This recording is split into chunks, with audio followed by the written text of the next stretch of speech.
மடந்தையர் வாழ்த்தலும் மருதரும் வசுக்களும் தொடர்ந்தெங்கும் தோத்திரம் சொல்லினர்.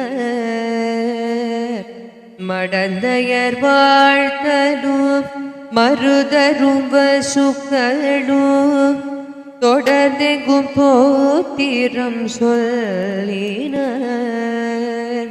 தொடுகடல் கிடந்த எங்கேசவன் கிளருளி மணி முடி குடந்தைய கோவல குடியடியார்கே.